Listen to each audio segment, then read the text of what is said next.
Por favor, abra sua Bíblia no livro de Ruth.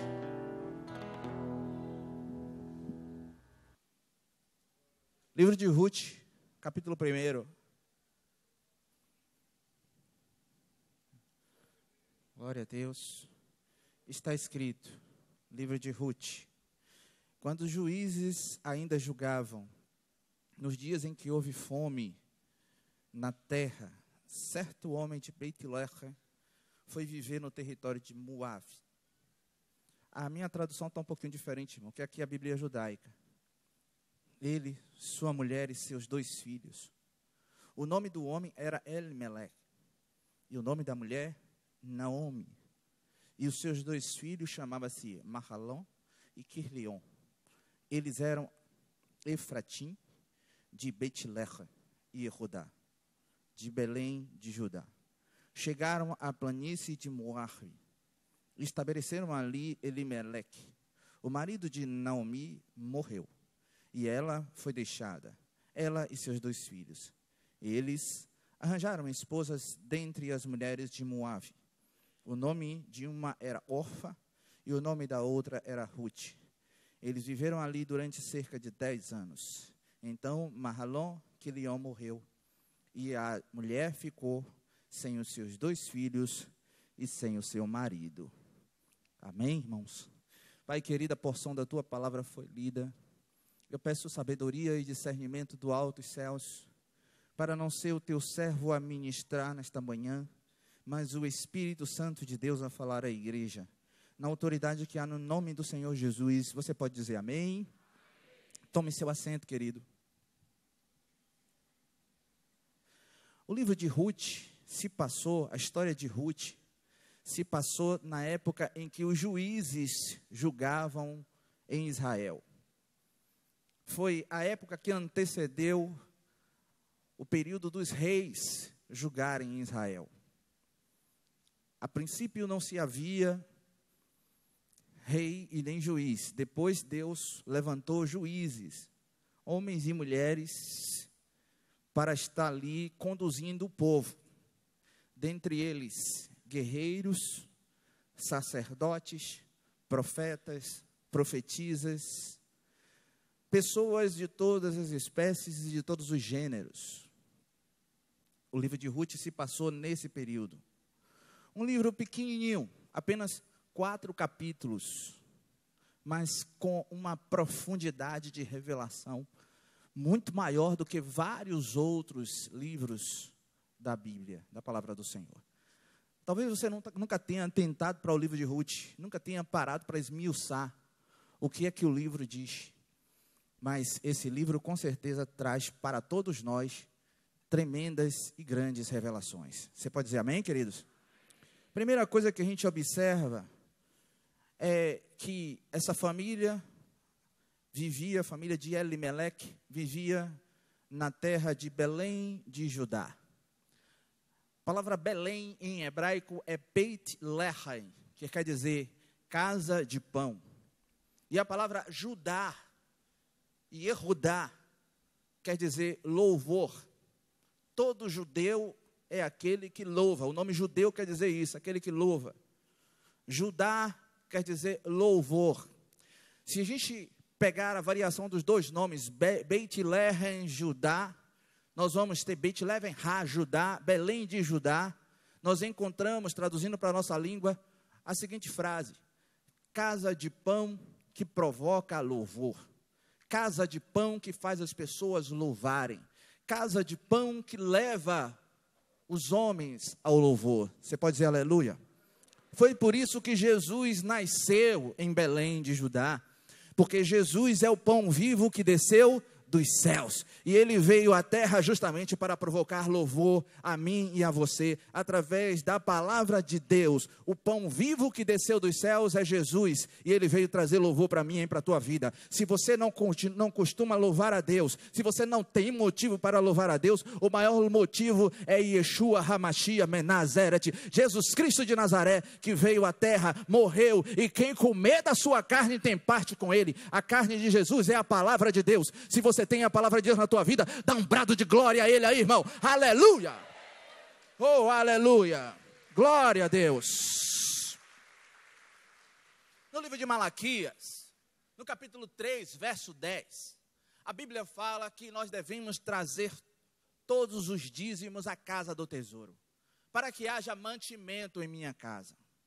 Se você analisar esse texto como a maioria dos crentes dos últimos tempos, da igreja que vai ser arrebatada, tem analisado, à luz da teologia, você não vai dar dízimo, você não vai dar oferta, você vai na onda dos endemoniados que têm escrevido artigos na internet e nas escolas de teologia por aí, né, ensinando que dízimo é coisa da lei, coisa e tal.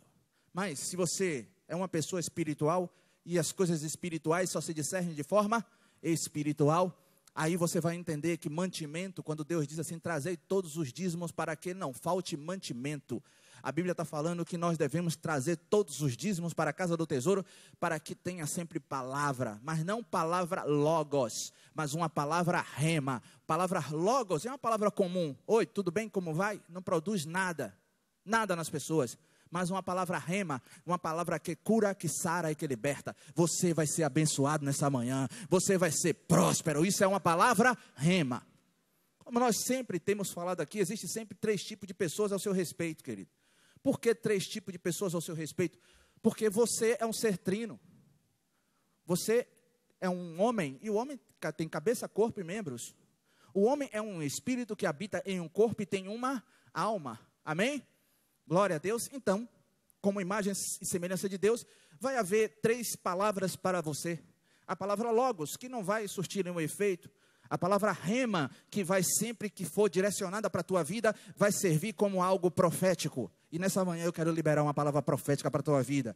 Aleluia. Você não vai sair daqui da mesma forma que entrou. Seus projetos vão prosperar. Em nome de Jesus, em 2017 você vai realizar os seus sonhos. Quem pode tomar posse, dá um brado de louvor e de glória a Ele aí. Aleluia. Glória a Deus. Aleluia.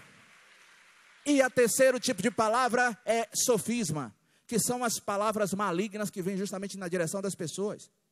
Nós temos um cérebro, e nosso cérebro funciona através de neurônios, que liberam descargas elétricas chamadas sinapses neurais. E essas palavras, essas descargas, elas vêm na nossa mente, acontecem através das palavras. É por isso que a Bíblia diz que a fé vem pelo ouvir. Quando você ouve a palavra de Deus, seu cérebro começa a descarregar, aleluia, poder, irmão, de Deus para a sua vida. E aí você fica com fé, você fica motivado, você fica entusiasmado. Entusiasmo quer dizer uma pessoa cheia de Deus. Tem pessoas entusiasmadas nessa manhã aqui, aleluia, glória a Deus. Já o contrário, sofisma, vou dar um exemplo prático. O sujeito está desempregado, e aí de manhã ele acorda, toma um banho, troca a roupa, bota até perfume, e pega o seu classificador com seus currículos e sai para procurar emprego. Quando ele chega na porta da sua casa, ele encontra um parente e pergunta, para onde você vai assim? E ele diz, eu vou procurar um emprego. E aí aquele parente chega para ele e diz assim, não vá não, rapaz. O negócio está em crise, não tem emprego para ninguém. Você não se qualificou, você não estudou, certo? Você não vai conseguir nada. Lá fora está cheio de gente que tem muito mais condição de conseguir emprego e não está conseguindo. Não vá não. Aí aquele sujeito para, ouve aquele sofisma e muitas das vezes absorve, vai para o coração. Quando vai para o coração, meu amigo, já foi, acabou. É por isso que a Bíblia diz que nós devemos ouvir de tudo, mas reter apenas o que é bom. Amém, irmãos? Então, quando alguém falar qualquer palavra que a partir de hoje na tua vida que for um sofisma, você vai rechaçar na autoridade que há no nome de Jesus. Amém? Sabe por que você precisa rechaçar? Porque você não é vencedor. Você é mais, muito mais do que vencedor. E nenhuma palavra de maldição pode prevalecer na tua vida. Você pode dizer aleluia. Glória a Deus. Glória a Deus. Aleluia. Então, queridos, quando você dá o seu dízimo, você traz o alimento para a igreja. E pode ter qualquer pessoa aqui ministrando, pode ser até um novo decidido que aceitou Jesus ontem. Se estiver aqui ministrando, se você for fiel a Deus, você sempre vai sair daqui alimentado. Amém, queridos?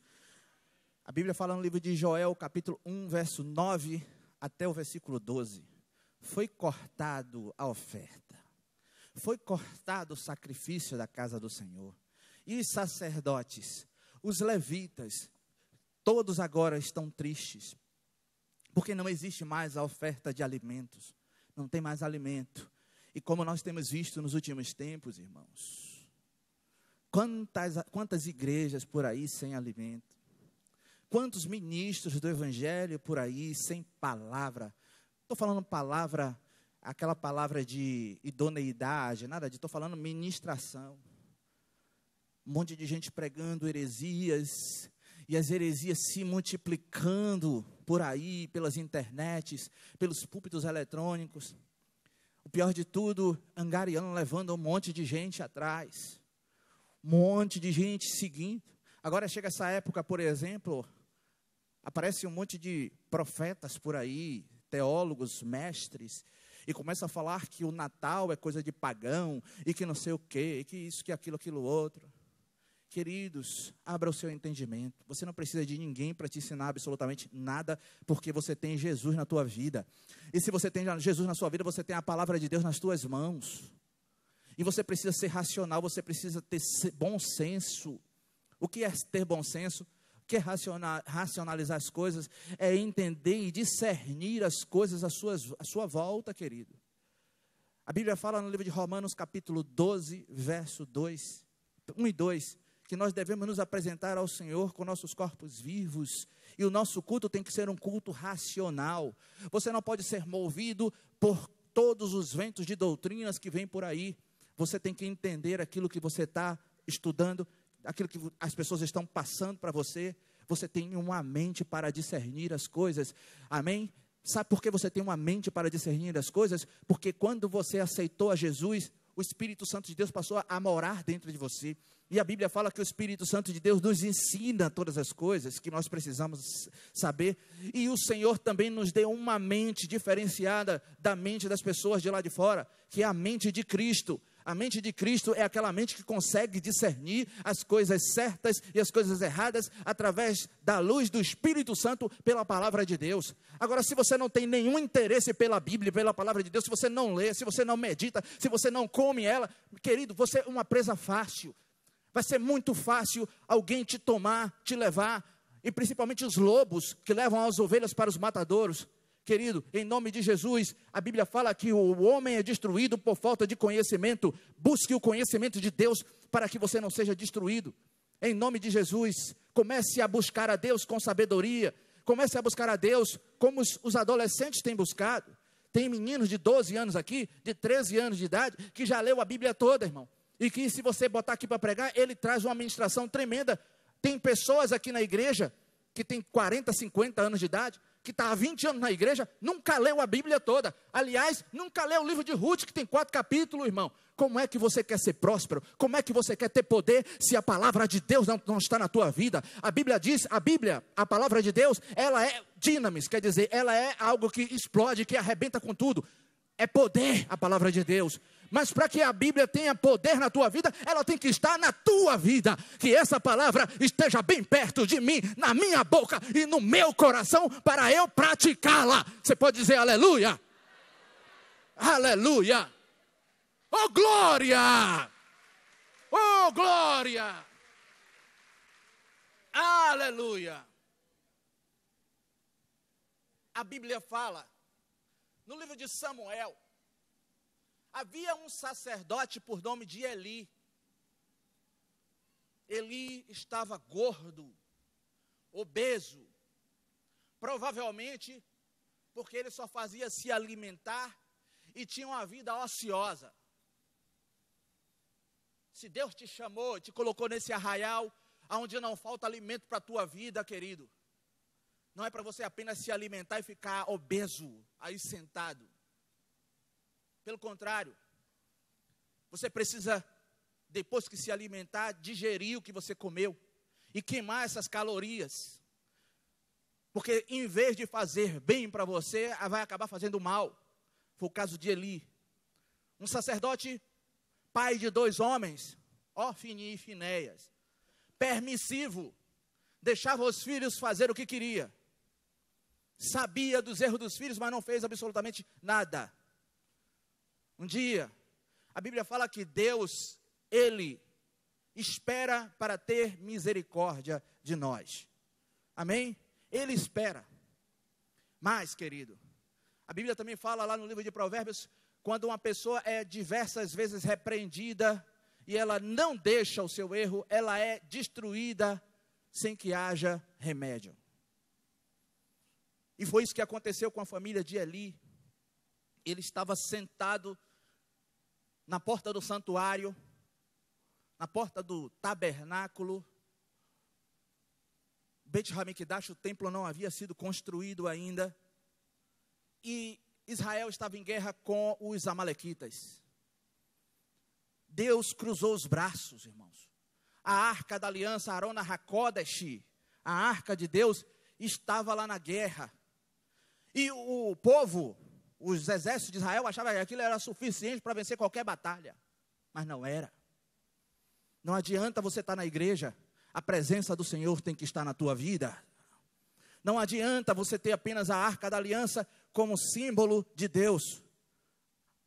O que faz a diferença na tua vida é a Shekinah de Deus. Amém, irmão? Shekinah quer dizer presença de Deus. É a presença do Senhor. Não inerte, parada na tua vida. Por que inerte e parada? Porque está escrito que o Espírito Santo, ele se entristece. Quando é que ele se entristece? Quando as pessoas começam a cometer pecados, ele se entristece. E se a pessoa permanecer no pecado, ele se apaga. E se a pessoa permanece no pecado, ele se extingue. Foi isso que aconteceu com Israel naquela época. O Espírito Santo de Deus já estava extinto. Havia a arca, havia o tabernáculo, tinha sacerdote, mas não tinha a presença de Deus. Tem gente que vem para a igreja, tem a Bíblia debaixo do braço, louva, canta, participa dos cultos, mas cadê a presença de Deus? E como é que eu sei, como é que você sabe que Deus está presente nas nossas vidas? Quando você tem em primeiro lugar paz no teu coração. Se você é uma pessoa que tem paz na sua vida, irmão, aleluia, Deus está na tua vida. Se você é uma pessoa que vive com sua mente cheia de conflitos, seu coração palpitando, cheio de ansiedade, você precisa rever se realmente Deus está se movendo na tua vida. Você precisa ter fé, querido. E aí a Bíblia fala que na guerra a arca foi confiscada. Além da arca ser confiscada, morreu Ófni e morreu Finéias. O mensageiro veio avisar a Eli do que havia acontecido. E quando ele fala para Eli, olha, seus 2 filhos morreram e a arca foi confiscada. Eli cai de costa e quebra o pescoço e morreu ali. Depois foram avisar a mulher de Ófni que estava grávida. E quando ela soube do que havia acontecido, ela sentiu dores de parto e nasceu seu filho. E alguém disse para ela, olha só, nasceu seu filho, se alegre. E ela disse, eu não posso me alegrar. Ah, porque seu marido morreu? Não, já foi tarde. O sujeito já tinha morrido, não foi o motivo da tristeza das mulheres de Ófni. Mas quando ela soube que a Arona Hakodesh, a arca de Deus havia sido levada, a presença de Deus, querido, já não estava mais ali. E ela disse, coloca o nome do meu filho como símbolo da falta da presença de Deus em Israel. Coloca o nome dele de Icabote, que quer dizer, foi-se a glória de Deus. Não há mais glória de Deus. Não há mais Shekinah, presença de Deus. O que há agora em Israel é lamúria, lamentações, tristeza, sofrimento. Por causa da falta de pulso de um pai, de um sacerdote. Por falta da presença do Senhor, onde os seus filhos faziam tudo de errado dentro do santuário. O pecado, querido, não pode ser tolerado na igreja. As modas de lá do mundo não podem ser trazidas para dentro da igreja e as pessoas dizerem, o que é que tem? O que é que tem? esse bispo é muito quadrado. É melhor subir quadrado do que descer redondo. Amém, irmão? Glória a Deus. Aleluia. Que me chamem de quadrado, que me chamem de careta, mas eu quero ir para o céu. Aleluia. Aleluia. Glória a Deus.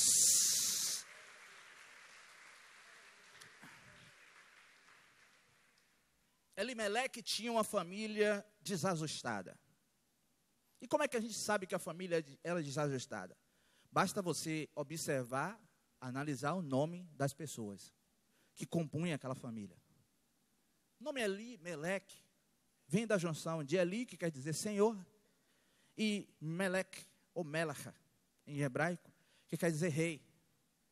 Então o nome quer dizer, o Senhor é rei, ou Deus é rei. Já Noemi, quer dizer graciosa. Noemi quer dizer graciosa. Até aí tudo bem. Um Deus que é rei, casado com uma mulher graciosa. Que beleza, né? Que coisa linda, né? Mas quando nascem os filhos, a gente percebe nos nomes dos filhos que aquele casal não era tão ajustado assim. De que não havia tanta harmonia naquela família. Porque eles colocam o nome no primeiro filho, e geralmente quem colocava o nome nos filhos era o homem.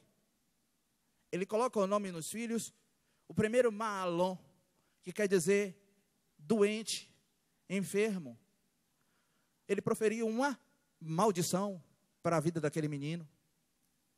Porque provavelmente ele não queria que aquele menino nascesse. O segundo filho nasce, Quilion, e ele coloca o nome em Quilion, que quer dizer definhamento. Olha só, quem pode colocar o nome no filho? Um vai se chamar doente, o outro definhamento. No livro de 1 Crônicas, capítulo 4, no versículo 9 e 10, a Bíblia fala que Jabes foi mais ilustre do que os seus irmãos, porque sua mãe colocou o seu nome de Jabes porque teve dores no parto. Ele foi mais ilustre não foi por causa do nome, foi porque Deus ouviu uma oração dele e o abençoou. Mas na oração de Jabes, ele pede a Deus que aumente os seus territórios, que o abençoe, que o livre do mal, e que não deixe que ele venha sentir dor. Jabes cresceu com medo de sentir dor. Jabes cresceu com medo de sentir dor. Você já imaginou como é que se arrancava-se dentes naquela época? Alguém já parou para analisar? Tem algum dentista aqui? Pergunta para um dentista como é que arrancava-se dente naquela época. Estamos falando de 4.000 anos atrás. Provavelmente a xilocaína não tinha sido inventada, a lidocaína não havia sido inventada. Não é isso? E as pessoas arrancavam dentes, os dentes apodreciam e era necessário se arrancar. Se hoje, com tanta coisa que tem aí para se limpar os dentes, tem um monte de banguelo. Agora você imagina naquela época. Eu perguntei para uma dentista o seguinte, me diga uma coisa, na época de Moisés, porque a gente vê na novela, né, aquelas atrizes fazendo os personagens da novela de Moisés, cada menina bonita, sobrancelha feita, cabelo liso, no deserto, né? Coisa interessante, os dentes com lente de contato. Que coisa maravilhosa. A dentista me falou o seguinte, olha, provavelmente, as pessoas só tinham dentes até os 15 anos de idade, provavelmente. A partir daí, todo mundo era banguelo. Aí, faziam-se prótese de dentes de animais, essas coisas. Isso foi a dentista que me falou. Que coisa, né, querido? Imagina só. Aleluia. Jabes cresceu com medo de sentir dor, irmão. Com medo de sentir dor de qualquer coisa. Há mais ou menos uns 15 anos atrás, nós estávamos ministrando sobre cura interior e libertação. E eu me lembro de uma moça que procurou a minha esposa e mostrou para ela um álbum de fotografia. E naquele álbum de fotografia tinha várias fotos de mulheres em poses sensuais. Era uma menina de 12 anos de idade. Hoje ela deve ter uns 30 anos, mais ou menos. E eu chamei o pai dela e conversei com ele. E eu disse, sua filha está com tendências. Ela não é, mas ela está com tendência para o homossexualismo. Aquele homem começou a chorar.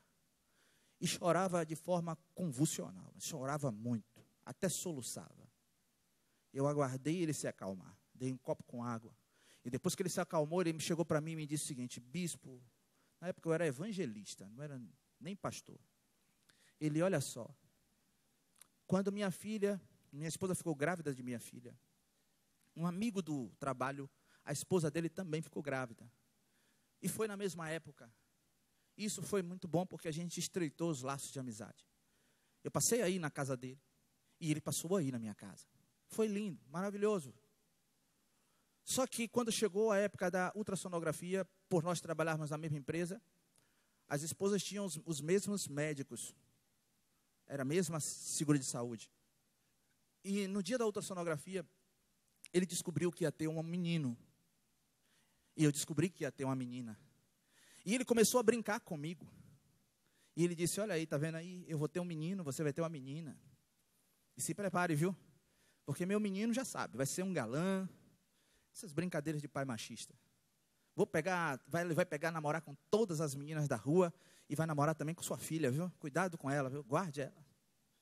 E aí aquele pai, tomado por o ciúme, ele disse, com minha filha ele não vai namorar, porque ela vai ser lésbica. 13 anos depois, o que é que a gente estava vendo ali? Uma palavra de maldição que foi lançada, irmão. Tem gente que não acredita nisso. Se você não acredita, o problema é seu. Agora, se você acredita, veja aquilo que você fala. Observe, porque há poder na língua. Há poder na língua, há poder para o bem e há poder para o mal. Uma palavra de maldição, às vezes, arrebenta famílias, arrebenta pessoas. Esse menino é um danado. Quando crescer, não vai dar para nada. Aí o sujeito cresce, com 20 anos de idade, já não está mais estudando, já está agora trabalhando, ganhando um salário irrisório. Tudo que faz dá errado. E depois todos ficam perguntando, aí, ó, é um preguiçoso, ninguém sabe por que não prosperou, sabe por quê? Não teve palavra de bênção na vida dele. Mas aqui é um povo, aleluia, que vai mudar a história dessa terra, através das palavras que vão sair da sua boca. Você pode dizer aleluia. No livro de 2 Crônicas, capítulo 7, verso 14, a Bíblia fala, se o meu povo que se chama pelo meu nome se humilhar e orar, e se converter dos seus maus caminhos, então eu ouvirei dos céus, perdoarei os seus pecados e sararei a sua terra. Deus vai sarar a terra desse país. Você pode dizer aleluia. Deus vai sarar a terra desse país através do povo que profere o nome dele, que profere bênçãos e não maldição. Comece a abençoar a sua terra, comece a abençoar essa nação. O reboliço de Deus já começou, irmão. Para que o avivamento se instale nessa terra, é necessário se fazer uma limpeza. E Deus já está fazendo. Então, queridos, ele sai da terra de Belém de Judá, Elimeleque leva a sua família, porque houve fome, para a terra de Moabe. Moabe, na nossa língua. Moabe, queridos, foi um filho incestuoso do sobrinho de Abraão, Ló. Quando Sodoma e Gomorra foi destruída, Ló, com a sua mulher e suas 2 filhas, foram arrebatados ali de Sodoma e Gomorra. E eles foram para o Jordão, a Jordânia, onde é hoje a Jordânia, ali, Moabe. E se estabeleceu ali, porque a sua mulher, a sua esposa, ela morreu na saída de Sodoma e Gomorra. E quando Ló estava lá na Jordânia com as suas 2 filhas, as filhas pensaram o seguinte, o mundo acabou. Não há mais homem e também não há mais mulher. Só há nós duas, as 2 filhas e o papai. Então a gente precisa dar um jeitinho aqui para perpetuar a espécie humana. E aí elas embriagaram seu pai e tiveram relacionamento íntimo com ele. e nasceu Moabe. A palavra Moabe é Moav em hebraico. Moav, ave, que quer dizer pai, Abi, Abba, pai, e Mor, que quer dizer uma variação do nome pai. Então, Moabe quer dizer filho do pai. Olha só, filho do pai. E era isso que ele era filho do seu próprio pai. Quer dizer, uma terra amaldiçoada. O sujeito tira a sua família de Belém do Judá, da casa de pão que provoca louvor, para levar para uma terra amaldiçoada. E lá, querido, estabeleceu-se na vida de Elimeleque justamente aquilo que ele proferiu desde o início, ao colocar o nome de maldição em seus filhos. O primeiro a morrer foi ele. Depois morre Maalon e depois morre Quilion. E fica agora Noemi com as suas duas noras, no qual os seus filhos casaram lá em Moabe. Uma chamada Ruth e a outra chamada Orfa. Orfa foi embora. Esqueceu de Noemi. Mas já Ruth não. Ruth preferiu seguir a Noemi. Ela resolveu seguir a Noemi pelo aquilo que ela aprendeu a respeito do Deus de Noemi. Olhe para o irmão que está do seu lado e diga assim: faça a diferença na tua família, irmão. As pessoas têm que ver a diferença de Deus na tua vida. Você pode dizer aleluia? Glória a Deus. Então Noemi volta para Belém de Judá, porque ela ficou sabendo que a fome já havia passado lá. E quando ela entra em Belém de Judá, as amigas, as pessoas que conheciam ela, viram e ficaram impactadas. Era uma mulher maltrapilha, cansada, cabisbaixa. E todos diziam assim: não é aquela Noemi. E ela disse: não me chame de Noemi, me chame agora de Mara, porque eu estou amargurada de espírito. Aleluia. E ela se estabelece lá em Belém de Judá, de novo. A Bíblia fala, querido, que nós devemos voltar ao primeiro amor. Você se lembra quando você chegou aqui na igreja, alguns anos atrás, e que Deus operou poderosamente na tua vida, abençoou os teus negócios, abençoou a tua família, e com o passar do tempo, as vicissitudes da vida, as dificuldades da vida, fez com que você começasse a esfriar a sua fé. As bênçãos que você tanto pedia a Deus, que começaram a se adiar, fez com que você desistisse muitas das vezes de Deus, porque a palavra do Senhor diz que a esperança adiada enfraquece a fé. Aleluia. Mas naquele momento que Ruth e Noemi resolvem voltar para Judá, Deus reinicia um novo projeto na vida deles. Deus tem algo novo para você, querido. Deus tem algo novo para você. Aleluia. E aí, queridos, começa a sobressair as virtudes de Ruth. E nós devemos aprender muita coisa com Ruth. A primeira coisa que Ruth fez ao chegar lá foi trabalhar, procurar um lugar para trabalhar. Primeira coisa, querido, para a gente prosperar é trabalhar, sabia? Não é dar dízimo, não. Tem gente que acha que só dando dízimo vai prosperar. Deus não é mágico. Amém? Deus não é mágico, não. Se você quer prosperar, comece a trabalhar. Bispo, eu já trabalho, trabalhe mais. Trabalhe mais, trabalhe mais. Mas trabalhe 6 dias. No 7º, pare, descanse, glorifique, louve, exalte. Vá comer, vá para a pizzaria, vá para passear, vá para a praia. Mas depois volte a trabalhar. Amém, irmão? E Ruth foi trabalhar. Ruth provavelmente nunca tinha trabalhado na vida. Ela era de Moabe, provavelmente tinha uma boa família em Moabe, se casou e provavelmente, com certeza, Ruth, lá em Moabe, nunca tinha trabalhado, mas agora ela estava numa condição de trabalhar. E Ruth inicia, ela vai justamente para o lugar certo, na hora certa. Ela entra na fazenda de um homem por nome de Boaz. E quando ela entra na fazenda de Boaz, Deus começa a mudar a história da vida de Ruth. O mais interessante é que Ruth ouvia os conselhos da sua sogra, Noemi. Queridos, as pessoas mais velhas, ainda que ela não tenha talvez tanta instrução, mas elas têm muita coisa para ensinar, ou não tem? Tem ou não tem, queridos?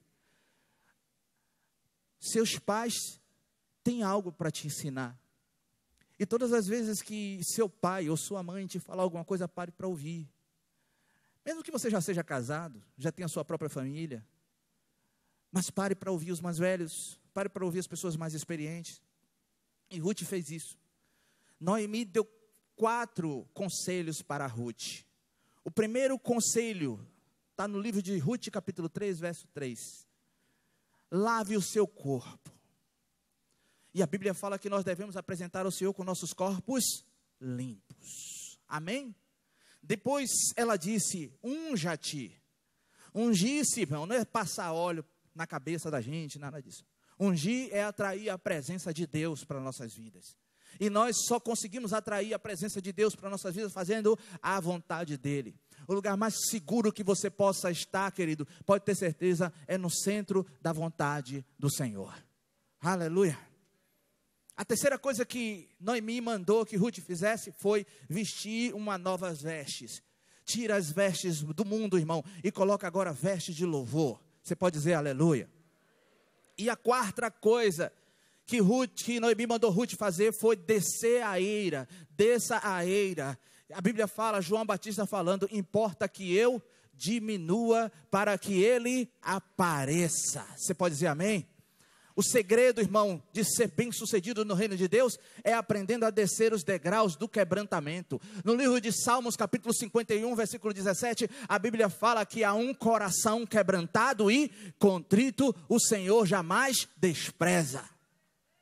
Diz, rasga o teu coração, tira o orgulho, tira a ambição, tira o nariz empinado, querido. Aleluia. E entra na presença de Deus. Deus vai te honrar, Deus vai te receber. Você pode dizer glória a Deus. Aleluia. Glória a Deus.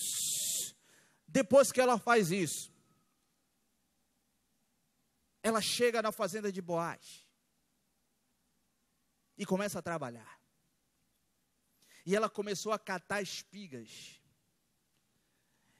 Por coincidência, Boaz estava ali naquele dia. E Boaz viu Ruth trabalhar. Dedicada. Arrumada. Na posição de ser abençoada. Aleluia. Glória a Deus. Nesse contexto, querido, Boaz representa o nosso Deus. Ele chama o encarregado da fazenda, os capatazes.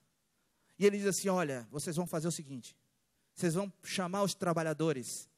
Você vai mandar eles irem na frente de Ruth. Vocês vão colher as espigas e colocar no caminho que ela vai passar. E quando ela passar, as espigas já estão colhidas. O capataz representa o Espírito Santo de Deus. E os trabalhadores representam os anjos do Senhor. O que é que isso quer dizer? Você hoje está, querido, no lugar certo e na hora certa. Quando você entrou aqui, Deus já estava aqui. Você pode dizer amém? E Ele passou a observar o teu coração. E quando Ele observou o teu coração, Ele deu uma ordem para o Espírito Santo, porque Ele viu em ti, você com as suas vestes limpas, com o corpo limpo, Ele viu você ungido, aleluia, e viu você quebrantado. Quem está nessa posição, dá um brado de louvor, de glória a Ele, aleluia, glória a Deus, aleluia. E Ele disse para o Espírito Santo, dá a ordem agora aos anjos. E os anjos começou a trabalhar, querido, justamente por você. Os anjos do Senhor estão trabalhando por você. Amém, irmãos? Quando Ruth passou, ela viu uma tão grande provisão na vida dela. Ela saiu com um cesto cheio de espigas. Aleluia. Você não está entendendo? Se você está, meu irmão, dá um brado de glória aí. Dá um brado de glória. Porque hoje você veio buscar a tua provisão. Você vai sair daqui cheio da provisão do Senhor, irmão. Aleluia. Glória a Deus. Então somente faça aquilo que Ele quer que você faça. Se quebrante. Desça. Reconheça que Ele é Deus e que você precisa dele. Por consequência, Ruth se casa com Boaz. Você faz parte da noiva que vai subir para o céu, querido, e que vai se casar com um Deus Todo-Poderoso, aleluia, nas bodas do Cordeiro. Ruth teve um filho, que teve um outro filho, que teve um outro filho, até chegar ao homem por nome de Jessé. E Jessé teve um filho por nome de Davi, que teve filhos, que teve filhos, que teve filhos, até chegar em Maria de Nazaré, que teve um filho por nome de Jesus Cristo de Nazaré. Aleluia. Glória a Deus. Aleluia. Isso é profético para a tua vida, querido. Isso é profético para a sua vida, querido. Presta atenção no que Deus vai fazer com você, querido, porque a bênção do Senhor não é apenas para o dia de hoje, é para a sua vida toda e para a sua posteridade.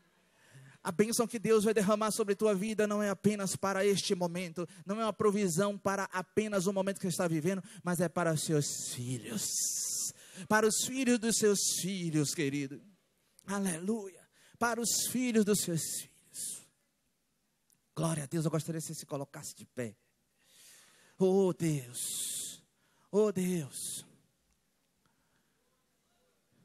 Quando nós estávamos ministrando aqui, eu citei Joel. No livro de Joel está escrito: o meu povo não será envergonhado para sempre. Meu povo não será envergonhado. Talvez você esteja aí ouvindo essa ministração e esteja pensando da seguinte forma: eu estou com uma vida tão complicada, eu estou passando por tanta luta e tanta dificuldade, e as dificuldades que eu estou vivendo têm me envergonhado. Tem me envergonhado. Às vezes, de repente, talvez seja um filho que esteja te envergonhando, ou talvez seja uma dívida que você não consegue pagar e os credores ficam batendo na sua porta, ou talvez seja uma enfermidade. Eu não sei. Cada pessoa que aqui está é um mundo. Mas no livro de Isaías, a Bíblia fala que em lugar desta vergonha, você vai ter dupla honra. Te prepara, porque o que tem acontecido na tua vida, depois que você encontrou a Jesus, querido, é para a glória do nome dEle. Se Ele está permitindo, é porque Ele está trazendo, aleluia, à tona algo melhor para você, diferenciado, que vai impactar a história da tua vida, da tua família, dos teus filhos, dos filhos dos teus filhos, dos filhos dos teus filhos. Você crê nisso? Então feche os seus olhos. Aleluia. Glória a Deus. Coloca a mão no teu coração, querido. Permita que o Espírito Santo de Deus, que é o sopro, comece a refrigerar a sua alma agora. O que é refrigerar a alma? Permita que Deus alivie, tire da sua mente toda a tensão, toda a preocupação, toda a ansiedade, toda a angústia. O Espírito Santo de Deus aqui está. Os anjos do Senhor que vieram são os trabalhadores. Eles já estão trabalhando ao seu respeito, à sua vida, para trazer a provisão. As espigas que simbolizam os alimentos já estão na sua mão, querido, já está na sua casa. Quando você chegar na sua casa hoje, você vai ver que algo está diferente, algo mudou. Por que mudou? Porque a presença de Deus está aqui nesse lugar. No santuário, uma vez, como nós ministramos, a Bíblia diz que a presença de Deus foi embora, aí acabou de. Mas hoje aqui a presença de Deus, ela é real. A presença de Deus aqui neste lugar agora, ela está fluindo. Oh Deus, aleluia. Comece a olhar para Deus. Comece a fazer aquilo que os anjos não se cansam de fazer, mas os seres humanos se cansam rapidinho. Adorar a Deus. Adore a Ele. Adore a Ele com o teu coração. Adore a Ele com a tua mente. Adore a Ele com a tua alma. Adore a Ele com todo o seu ser. Adore. Adore. Cair as barreiras em mim. És fiel, Senhor. Aleluia. Palavras de amor e O vento do Espírito Santo está fluindo sobre a igreja. ao sentir. Oh, sinta aí o toque do Espírito Santo de Deus. Sinta aí o Espírito Santo de Deus tocando, aliviando a tua alma, Libertas meu ser, tirando toda a ansiedade, todo o peso dos seus ombros. lugar. Talvez você não esteja nem ligado com aquilo que eu estou falando, mas o seu inconsciente está. O seu inconsciente está me ouvindo. E eu quero dar uma ordem ao seu inconsciente. Em nome de Jesus, a partir de hoje, você vai ser uma pessoa entusiasmada. Você vai lançar fora toda a tristeza.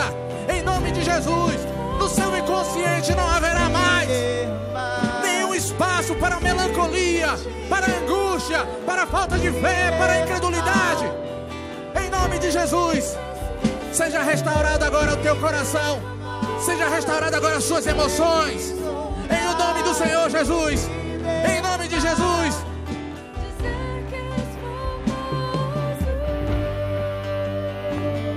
Glória a Deus. Você foi abençoado nessa manhã? Amém? Queridos, olha só, eu escrevi um livro digital, um e-book com essa mensagem, com muito mais detalhes. E eu vou estar disponibilizando na minha página no Facebook. É durante a semana. Se você achou interessante, se você quer muito mais detalhes daquilo que a gente ministrou, porque não dá para ministrar em um pequeno tempo, acesse a minha página lá no Facebook, curta ela, que logo, assim que eu postar o download, o link para o download, para você baixar esse livro. É um livro de 30 páginas, né, que eu acredito que vai edificar muito sua vida. Amém, queridos? Glória a Deus. Recebam a bênção dos apóstolos. Recebe Adoneinu Yeshua Hamashia, a graça do Senhor Jesus. Ve Havahaha Eloheinu, o amor de Deus. Ve Hitera Brut Bihua Hakodesh, a comunhão no Espírito Santo. E Miklikhema seja com cada um de nós. Amém, ve amém, amém e amém. Vamos dar as mãos e cantar o hino oficial de nossa igreja. Ó Deus, nós somos um.